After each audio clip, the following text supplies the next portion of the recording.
Welcome to the Underground, the Steel City Underground, the black and gold standard for Pittsburgh Steelers coverage. Now, here's your host, Joe Kuzma and Brian E. Roach. Hello, everyone, and welcome to another edition of the Steel City Underground podcast. My name is Joe Kuzma. Without trying to do any outtakes, to introduce my good colleague and pal, one Mr. Brian E. Roach. Brian, if they only knew some of the things that we said behind the scenes. How you doing, my friend? I'm not commenting because I'll start laughing again. Oh, my goodness. Well, I imagine you watched some of the Super Bowl. I know you're not the biggest big fan of the... What'd you think? I mean, like, were you surprised the Eagles, like, just handed it to the Chiefs? Because quite frankly, I wasn't. I actually didn't think they would maybe do it as easily as they did, I guess. But I was expecting a little bit more resistance, maybe. So everybody has asked me, people ask me all week long, oh, who's going to win? What do you think? Who's going to win? Who's going to win? And I'm like, here's what should happen. I'm like, the Eagles have a better team. Pure and simple. They have a more dominant defensive line. They have a more dominant offensive line. It shouldn't really be that close of a game. But the difference is that somehow the Chiefs have drunk the magic potion all year long, winning games they have no right to win, finding ways to be in games they have no right to be in. So I don't know. I think the Eagles will win. So when you say, was I surprised? I guess I was only surprised that the magic had worn off. And boy, did it ever. Finally, reality came crashing down upon the Chiefs' head. You know what, man? This is like, we've got some other topics to cover here, but that's the crux of what we're talking about today. Primarily is the gap between the Steelers and the Super Bowl teams. But before we get there, and especially with the way the Chiefs played, we'll come back to it. Some announcements, some housekeeping. Steelers have a new defensive back secondary coach, Gerald Alexander, formerly of the Raiders, apparently an up-and-coming young mind. Congratulations to him. That's about all I've got to say about that one for now. Steelers going to Croke Park out in Ireland. Officially announced, what was that, Friday? Dublin. You were just there on a vacation, man. Looks like a beautiful place. No, I was in Scotland. Oh, you were in Scotland. That's right. I'm sorry. You know, and then there's that whole thing about, well, Great Britain, and then this part's the United Kingdom, and then there's like different Irelands. There's Northern Ireland. There's Ireland. There's like a whole Venn diagram or something. That I was in Ireland 15, 16 years ago. Oh, and okay. I plan on if I get my hands on tickets, I'm going back. Well, I see that the seating capacity is like 69,000 in there for nice. Gaelic football. Absolutely nice. But the Steelers with their ties, we don't have the date yet. We don't have the opponent yet. We have an idea of opponents because it's going to be a home game. So there's we already know who the home opponents are based on the scheduling, the way it works every year. We just don't know the when. We know the where. We just don't know the who. So there's always, you know, the teams within the division, the Ravens, Browns, the Bengals, and then you're going to be facing teams from the AFC South and NFC West and AFC West. So anyways, just that's the two divisions that they face. So they're going to have the Buffalo Bills, Green Bay Packers, Indianapolis Colts, Miami Dolphins, Minnesota Vikings, and Seattle Seahawks. And I strongly surmise the rumors right now, the betting favorites, I think, are the Green Bay Packers because of the way that fan base travels. But I wouldn't necessarily rule out maybe the Seahawks or the Vikings just because it's an NFC opponent. They might do a non-conference kind of thing with that home game, playing it overseas and not have like a divisional game, you know, where everybody has to travel over the pond, and these games, like, you know, they mean a lot more, and that would kind of negate the home field advantage for the Steelers, even if Ireland is their, you know, marketing territory that they were awarded last year by the NFL. So we shall see. We shall see, my friend. But this is what I want to have happen. If I go, the only thing that matters to me is that they play Renegade in the fourth quarter. Yeah, that'll be fun. Moving on from that, we had another big thing that dropped last week. You and I were texting about it. Never saw someone that was so vehemently, so adamant about their position that Russell Wilson is not wanted back. So Jay Glazer drops the shoe first, right, from Fox Sports, and he says, you know, the Steelers aren't going to bring Russell Wilson back or whatever. But then Jay was kind of mum on both quarterbacks, to be fair. But Dejan Kovacevic from DK Pittsburgh Sports, the founder there, and he has an exclusive. Russ isn't wanted back. Here's the reasons why. I'm not at liberty to engage, but he said, enunciating every syllable. It won't be here. No chance. None, is what he says about Russell Wilson. Then he comes back like a day later and he goes, one thing about reporting business I found to be true my whole career, break one story and another soon breaks. So in another exclusive, he goes, how much the Steelers like Justin Fields. And he starts to go through these things about, making his reads. They thought he was through the roof, dropping back, the accuracy of his passes, whether caught or not, the accuracy of his passes. I'm like, wait a minute. If they're accurate passes, should they not be caught? And it just seems like all of this. And then you have Tom Pelissero, who's higher up the pecking order. Now, sometimes I don't give credence to the NFL quote insiders, right? They're covering the whole league. They kind of sometimes they just get bits and pieces. They're not as plugged in as somebody like DK, right? But man, DK has had an axe to grind with Russell Wilson going back to training camp. He's much of the source for the quarterback controversy, quarterback competition that wasn't.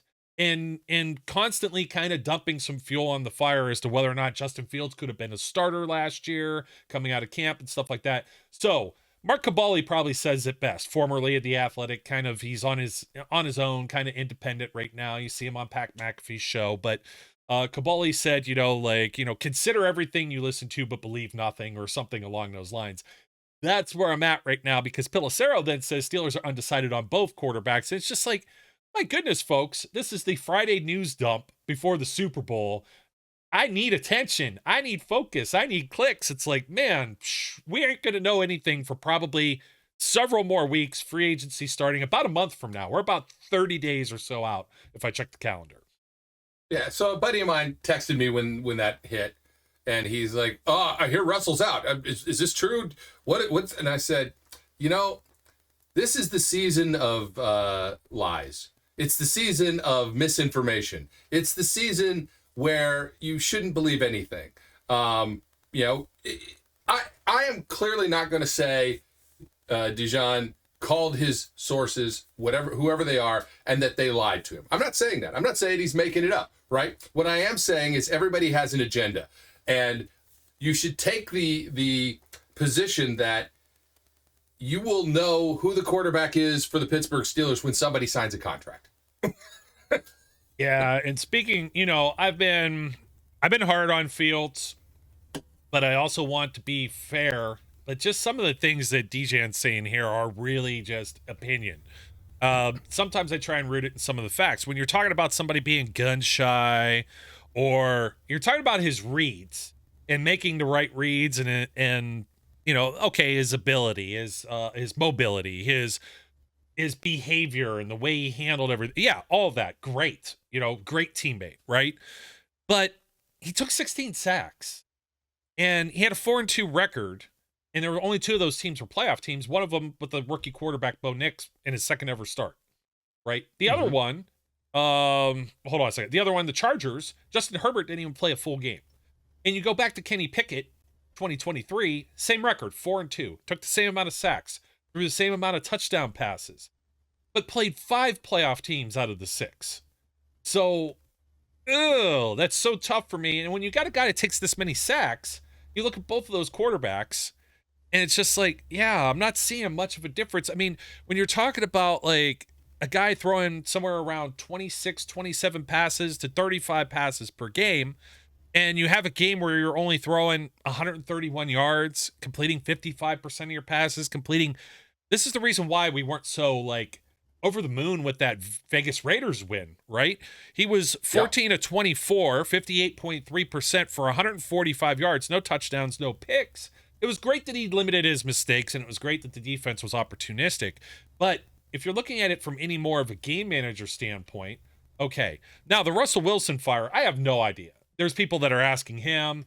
There's Pete Carroll going to the Raiders. The Raiders need a quarterback. We know Russell's they all need contracts. All these guys are looking for opportunities to play. And all of a sudden, everybody's like, well, the Giants need a quarterback. And, they looked into him last year and the same staff's there. And it's like, well, yeah, but he chose not to go there. He didn't have a whole big market. Neither did Justin Fields. Like, both of these Yep. guys are in play, and I've been honest with this, Brian. It's like, okay, if Fields is going to be a game manager type, or all you get is the Russell Wilson from the 5 games on in that losing streak, like, and that's all the better it's going to be. It's not going to be enough either way that you look at it. But one of these two guys at least coming back is better than starting just from scratch, because some of the other names that are out there, I was asked if I was going to talk about Aaron Rodgers. And there's these betting odds that are out there, and everybody's talking about, okay, Russell Wilson, he's becoming a diva. They're already trying to put out there that some of the problems, the same thing with Denver, he's blaming the coaching and he's doing this. And it's like we just said, everything is hearsay. Everything is rumor. We don't know any of this stuff. He could be signed tomorrow, and all of a sudden some of the people that are reporting this, they're going to feel like blindsided because we don't know how deep their sources are, how close they are, or if the sources themselves just have their own opinions. They're sitting there at a table with 10 other people and saying, hey, you know what? I feel very strongly Russell Wilson shouldn't come back. And one other guy at the table is like, hey, you know what? Part of what you said I agree with. And all of a sudden it's a consensus. And it doesn't work that way. So, but I can tell you one thing. I don't think there's a love affair or flirting with the idea of bringing Aaron Rodgers to town if we're talking about maybe not paying top dollar to Russell Wilson, or Russell Wilson isn't getting enough done. I mean, quite clearly, the only thing I would say that Justin Fields has in his favor, and don't forget, Fields did not have, they were trying to trade him. They knew they were going to take Caleb Williams. They had the top pick, the Chicago Bears did. They did not have the trade partners. The Steelers kind of panicked after the Kenny Pickett situation just went to crap. I know you said didn't panic, but who else were they going to get at this point, right? As a backup quarterback in that position, they decided, we're not going to tolerate this with Pickett. Pickett's decided to be a crybaby. We're going to trade him, and now Fields is there, and they got Fields for what, like a conditional 5th or 6th round pick, just a day 3 pick. That's why I don't say it's a panic. They got him for next to nothing. So they got him for next to me, nothing. that's not panic. But well, they're the only team. He was going to get probably going to get released regardless. Like, there wasn't any. They weren't in a bidding war for Justin Fields. That's probably a better way to do it. That's why you get him for a 5th or a 6th, right? A conditional pick, and that's the difference. You make that deal when it's like, well, there's too many other chances that we don't get him. We have enough interest that we want him, and we don't want to risk him going on the market and not getting him, right? Yeah. This way we control the outcome. So I don't have any problem with that. I don't know that I consider it panic. I think they might have been panicked if they couldn't get him. Well, that's kind of where I'm at. Nothing. It was such a rush to add him when it wasn't a priority otherwise, right? And I've seen comparisons made to the quarterback market entering this year. The same thing as the don't wait around, sit on your hands like Brandon Ayuk, assume that that's going to happen, and then it doesn't. But if you think Aaron Rodgers or Kirk Cousins is going to be any better of an answer at this position, then I'm bringing Wilson or Fields back for the familiarity of the offense and to see if it could progress any further. But my expectations really aren't much further than maybe they get to the divisional round. But how big is that gap? I don't know. But there's also people that are like, look, Kenny Pickett won a Super Bowl title before this. Brian's saying wide. It depends on where it's at. Obviously, at the quarterback position, it's probably wide, right? But Kenny Pickett, come on, man, it was a participation trophy. That just drives me wild. Yes, my wife actually said to me, she goes, well, I guess he made the right decision. And I said, he didn't make any decision at all. I'm like, he didn't get to choose that's where he went. That's just who got the deal. Hey, look, he lucked into getting a ring. He didn't contribute. He wasn't really, a huge success there. Fine. I hold no grudges against Kenny Pickett, right? Correct. He's fine. Do what you're doing. It's all good. To address the title of the show, and yes, there's more width in more areas. The gap is wide, in my opinion, in more areas than it is close. Quarterback, clearly, right? There's not even a, I don't think you can, there's a line in Friends, is like, the line is a dot to you. And that's what it is. It's like the gap is so wide, I can't even see it. It's not even a gap. It's just field there. It's just open. That's how wide that is. But there's a gap at defensive line. There's a gap at offensive line. There's a gap at wide receiver. There's a gap at running back. And we've talked about this, maybe their linebackers are, at least on par. I don't think their corners are. I don't think that the way they use their defensive backfield is. That's pretty, okay, special teams. There you go. Yeah. They're there in special teams. Chris Boswell is as good as anybody out there. Yeah, with Jake Elliott crushing the ball and everything like that. But that's like the building blocks of what I wanted to discuss here, because you've got a lot of, number one, just to close the book on the Fields thing, Jalen Hurts. They could have had Jalen Hurts, the Steelers. So could 31 other teams. I believe everybody had a pick before Hurts was off the board in the second round, and he wasn't drafted very high. He was the 53rd overall pick. Keanu Benton went higher than that. Jalen Reagor on the same team was the Eagles' first-round pick, the 21st pick overall. What's he doing these days, right? So that was in 2020. And I know the Steelers didn't have a first-round pick, so then the criticism is they took Chase Claypool. That is where they needed to go. Nobody was complaining about this when it actually happened. Claypool was on fire as a rookie. I think we both owned his jerseys, and we were totally on board with them. So the hindsight's always 2020, but you also looked at like Jalen Hurts. You looked at his like statistics. He was ready to be run out of town. He had like 16 interceptions the year before. He goes from that to being the Super Bowl MVP, a lot of it predicated on defense. But in 2020, you had a COVID season. You still had Ben Roethlisberger, who was just coming back from having his elbow surgery, whatever. This team went, like 11-0 to start that season? Nobody was sitting there saying, if anything, it would have been, this was a wasted draft pick if he didn't have a Chase Claypool to throw the ball to. Why are we not supporting Ben Roethlisberger in his twilight years and blah, blah, blah? So it's funny how the narrative always turns around. And Jalen Hurts, yeah, he's playing fine, above the line. Do I still think he's Josh Allen, even Lamar Jackson, even Patrick Mahomes? But you take a look at the way, let me switch over to the Chiefs real quick before we compare it to the Eagles. Patrick Mahomes got rattled, right? We saw Patrick Mahomes miss and Kelsey drop passes in the same way that Wilson and Freiermuth missed. Xavier Worthy got some of his stuff done, right? He made a few impressive catches. Almost seemed like too little too late. But where was DeAndre Hopkins sometimes?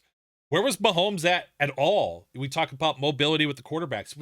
Look at the offensive line with the Chiefs.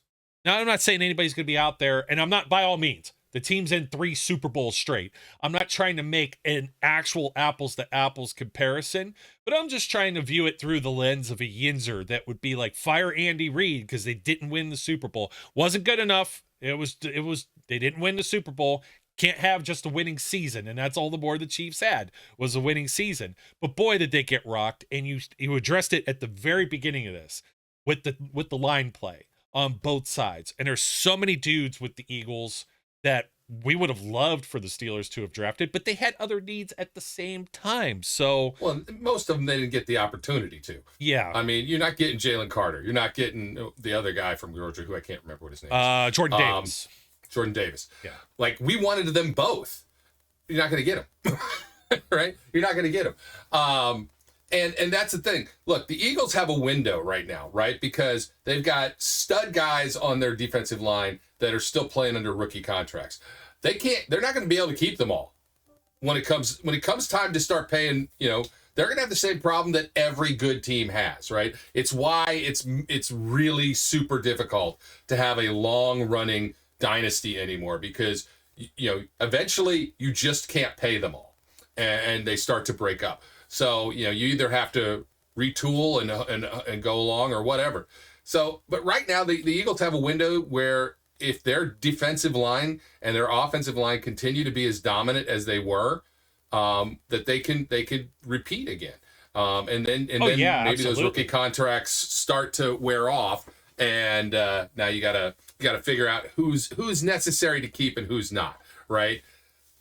Okay, so and, Jalen Hurts got a big number too, so Yeah, Hey, I mean there was a lot of players that went before Jalen Hurts in that draft. Some better, some worse. Mekhi Becton ends up on that Eagles roster and switching over from yep. being a busted tackle to playing guard and reclamation type stuff. The Steelers did this in the past where they pick up somebody else's old first round picks. Like I think of like Tyson Alualu, but that's just like one of many. Alejandro Well, Alejandro, he wasn't a whatever his name first. is. He wasn't a first round pick though, dude. He was He undrafted. wasn't, but he was. I'm just He saying was a reclamation. he was because he wasn't in the same position as the Steelers fit him into, and you gotta you hit when you hit on some of those, then you're gonna do better than you're gonna do worse. And there's players that, when you look at the draft or the drafts that the Eagles have had over the years, for number one, Hurts probably isn't playing in Pittsburgh. I'm trying not to jump around too much. And by the time he does play, I want to boomerang back around to the talk about Justin Fields, because everyone apparently is patient to allow him to develop, but they're only thinking about it through the lens of playing 6 games in Pittsburgh as a starter, not 44 total games in the NFL. They did not have the same measure of patience to allow Kenny Pickett. Same record, a lot of things that are very similar. And then we heard the same exact thing with Mitch Trubisky, who didn't pan out. Could Justin Fields very well end up in that same category? He could. And then very likely he may not. Like, when does the switch, when you're talking about these things, like through like what Dijon is saying, and they love like where, one of his criticism in Chicago, holding on to the pass or holding on to the ball too long or being gun shy or using his feet. And then that doesn't change. Like, very clearly they didn't stick with him because they thought they could win with Russ. And then that worked until it didn't. And I don't know. People talk about like Baker Mayfield. Baker might be the only one. And he's an exception, I believe, because he was a top overall first round pick. Not many of those guys very much bust out, right? Trevor Lawrence has just had bad everything around him, coaching and everything else. You can make the same arguments for him. But if you bring him to Pittsburgh and put him behind that offensive line, So I'd still leave enough of the benefit of the doubt for Fields. But Jalen Hurts, I think, has a very similar kind of feel, trajectory. And that's where somebody's going to tell you, hey, Joe, there it is. There's the light bulb. Mobile quarterback. But you still got to be able to make the throws. You still got to be able to make the downfield throws in the big plays. Just the passing aspect of it that isn't there. And don't forget, I also think that Najee Harris puts up a lot of yards if he's behind the Eagles offensive line too, right? Oh yeah. I mean, they have not Saquon numbers, but he does a lot. He does better. Yeah. He's not Saquon. No, not, and I don't even want to say not yet. He maybe not at all, but no, he's still a guy with first round pedigree. He's still a guy that I think is a solid running back. I would like to bring him back. Yeah, Najee doesn't have that home run speed. No, he's not. No, he's he's never going to be Saquon. He's not that way. And I that's what I mean. There's a question in almost every room, every position room for this team over the offseason. There just is. You don't have a running back technically under contract. Yes, Jaylen Warren is a restricted free agent, but that's it. You don't really have any of your top guys under contract. The vocalization out in the world about George Pickens is much more so than me just saying, hey, I'm not going to be crying any tears if George Pickens gets moved. And it's not going to be a surprise to me if George Pickens gets moved.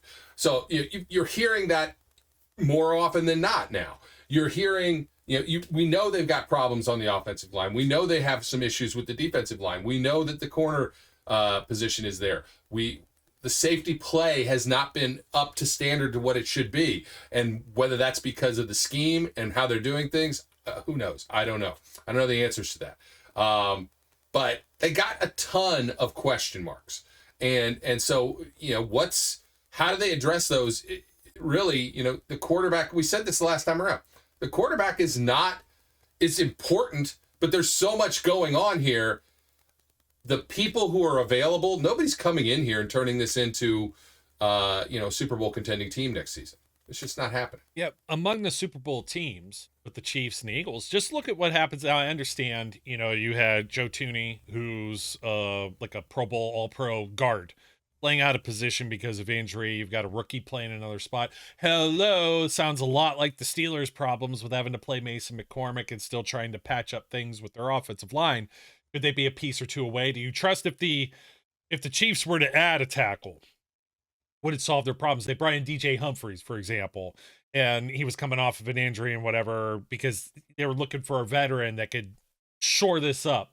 But you saw even what happens to Mahomes under duress. And he's got DeAndre Hopkins, and you remember Juju, and you got a shiny toy in Xavier Worthy, and you've got, a future Hall of Famer in Travis Kelce. That's what I was trying to allude to is like any team that has these problems, it's hard to judge what your other problems might be.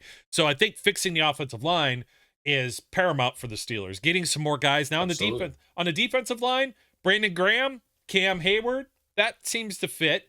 The Steelers don't have a Jalen Carter and a Jordan Davis and what's his name? Is it Monty Williams? Well, Milton Williams, and Josh Sweat. And holy cow, do they have a rotation of guys? They've got Keanu Benton, and maybe you can put Larry Ogunjobi as a trusty veteran in that category.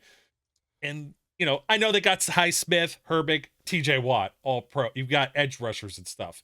But man, I'll tell you, you can't compare that on the same level. Will Peyton Wilson live up to like a Nakobe Dean? Is Patrick Queen the guy?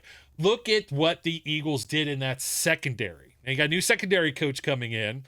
They're going to need another corner. What if they land a home run like a Quinyon Mitchell, Cooper DeJean? Both of those guys, rookies. DeJean has a freaking pick six in the Super Bowl because of the pressure that gets put on there. Maybe they are just a piece away in areas. The Eagles were an early playoff exit last season as well to a Tampa Bay team, retread quarterback Baker Mayfield. That's a disappointment. Are they going to fire Nick Sirianni? That was legitimately a conversation being held by people last offseason. So the knee-jerk reactions are, there is a gap definitely with the Steelers, but if they had enough quality players, could it turn around? It could. Would it be surprising? Sure, it would, because the Eagles also had a foundation that just played in the Super Bowl 2 seasons ago. So before that, two of the last 3 years, they're in the big championship game. So, of course, some of this said tongue-in-cheek, but do we trust Omar Khan as a general manager? I believe so. It's hard to evaluate what Omar Khan did this offseason because you never got Troy Fautanu on the field. That's a first-round pick that could come back, and boom, the offensive line's immediately in there, right? You don't know who Roman Wilson is. He could be a complete nobody. He could be one of these third-round picks where you're like, man, the Steelers really know their stuff, and they have a wide receiver factory. We don't know. So it's really hard to evaluate some of what they drafted this year. Zach Frazier, sure as hell looked good. Peyton Wilson, sure looked good. Mason McCormick, The other guys were out too. Logan Lee, Ryan Watts. Previous year, Broderick Jones, jury's out. Joey Porter Jr., Keanu Benton, Darnell Washington, Dick Herbig, Corey Trice, maybe even Spencer Anderson. That looks like a really great draft. You go before that, and everybody's going to rag on Colbert. Yeah, Kenny Pickett. Then there's George Pickens. Yay, DeMarvin Leal. Calvin Austin, Connor Hayward, Mark Robinson, and then you got a late round pick, Chris Oladokin. I meant to mention his name on the last show, Brian, because when people are talking about Brock Purdy, Tom Brady as like your final round type of picks, for every one of those guys, there's like about 30 Chris Oladokins that are floating around out there that never get a shot. So, and then just the other draft right before that, Najee Harris, Pat Freiermuth, and then Kendrick Green and Dan Moore.